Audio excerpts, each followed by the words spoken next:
Hi, my name is Samaya Hairston, and I am glad to have you with me today. I will be sharing my final presentation on my brand. I'm going to go ahead and share my screen so you can see it.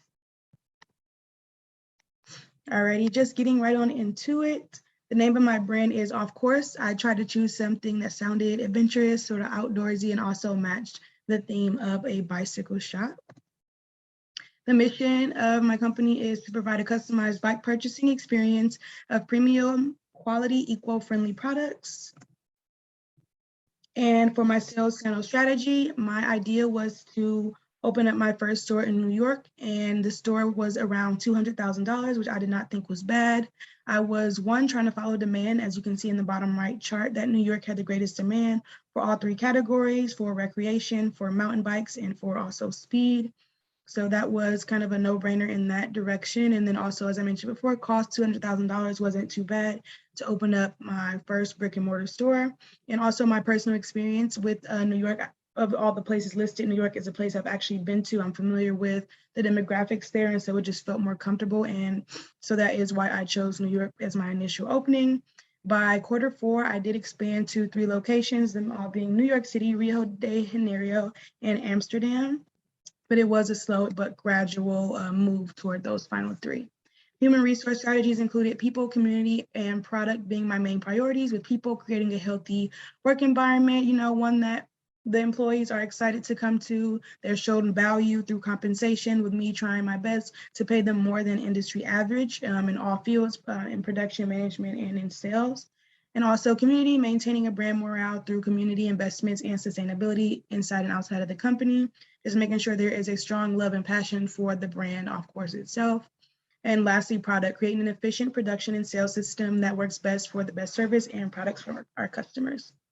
Manufacturing, producing for what is demanded, having sort of a made-to-order system to reduce waste and stock space, making sure that we weren't going over that 10 bike production per day fixed capacity that we had in place. And so just making sure that we weren't being wasteful, though our idea and the mission behind the company was to be sustainable with the 3D carbon fiber bikes. So just making sure that we're not being wasteful and being very strategic on production and not over or under producing. My financial strategy included making sure that the main investment was product versus advertising and store costs. If anything, I was more willing to overspend on adding new product and brand features than adding a new store quickly or changing up some advertisements or investing more or less in social media. My main focus was making sure money was poured into the product as a direct and main investment.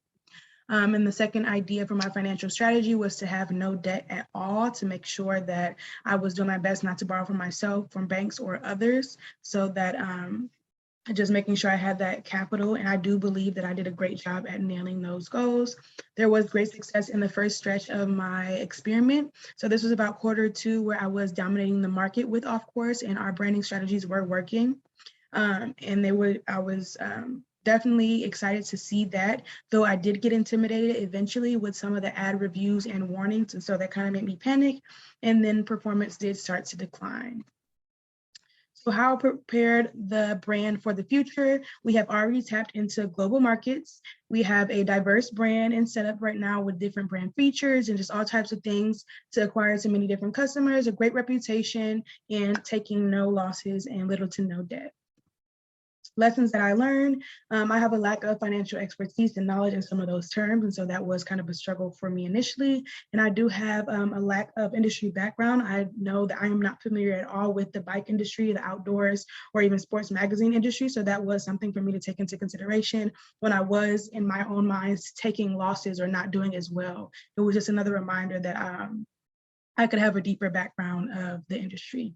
And in conclusion, I did learn a lot. It was a great experience. It was very fun, but it did show me some of the ins and outs and how it's great to be an expert in the market that you're going into, and also in those geographic areas that you choose to open up a brick and mortar store. It's very important to understand the demographics, demand, how businesses run there, and how cultures are different in different geographic areas.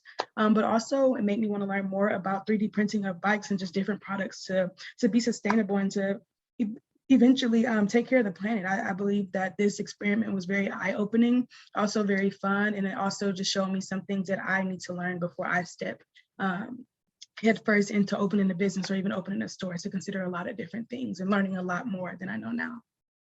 And so that concludes my presentation. I thank you so much for listening. Have a good one.